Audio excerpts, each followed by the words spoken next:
दुर्घटनाग्रस्त विमानाचा black box हॉस्टेलच्या छतावर सापडला। एअरक्राफ्ट ॲक्सिडेंट इन्व्हेस्टिगेशन ब्युरोची अधिकृत माहिती। विमानाचे इमर्जन्सी लोकेटर ट्रान्समीटर सुद्धा सापडले।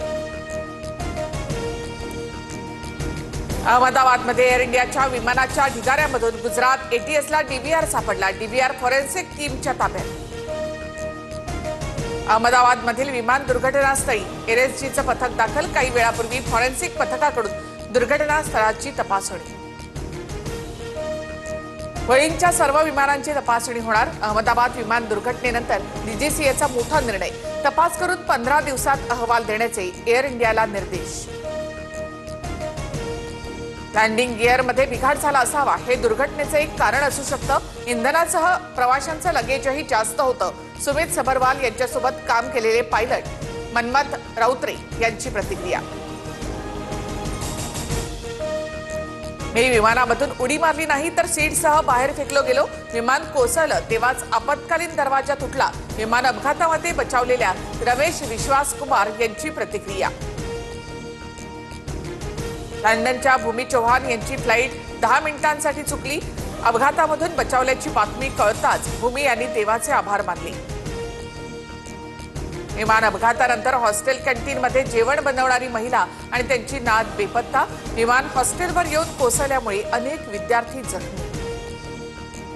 विमान दुर्घटनेमुळे मृतदेहांची ओळख पटवण्यात अडचण। नातेवाईकांचा डीएनए मृतांशी मॅच झाल्यानंतर मृतदेह देण्यात येत आहेत। आतापर्यंत 8 जणांचे मृतदेह कुटुंबियांना सोपवले। वडिलांच्या मृतदेहाची ओळख पटवण्यासाठी 8 महिन्याच्या बाळाची डीएनए टेस्ट। अहमदाबाद विमान दुर्घटनेत ब्रिटिश नागरिक अदनान मास्टर यांचा मृत्यू। विमान अपघातामधील मृतांच्या नातेवाईकांना अश्रू अनावर।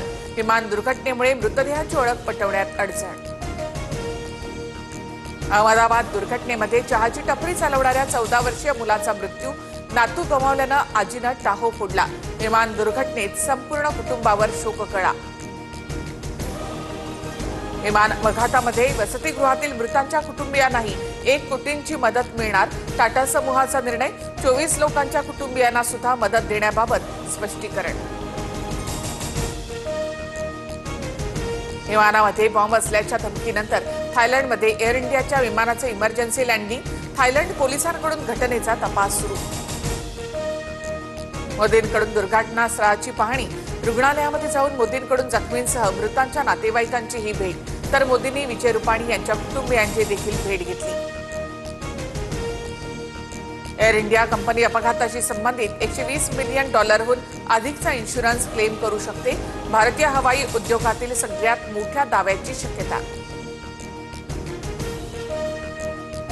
कॉन्फिगरेशन एररमुळे अहमदाबादमध्ये विमान अपघात झाल्याची शंका। टेकऑफच्या दरम्यान विमानाच्या सेटिंग्समध्ये त्रुटी असल्याची शक्यता। अहमदाबाद विमान अपघाताच्या तपासात ब्रिटन सरकारची मदत करण्याची तयारी। अपघातामध्ये अनेक ब्रिटिश नागरिकांचाही मृत्यू। इस्रायलची गुप्तचर संस्था मोसादकडून इराणवरील कारवाईचा व्हिडिओ शेअर। ऑपरेशनमध्ये इराण आर्मीच्या 3 कमांडरचा खात्मा। हल्ल्यामध्ये इराणचा आर्मी चीफ जनरल याला संपवलं।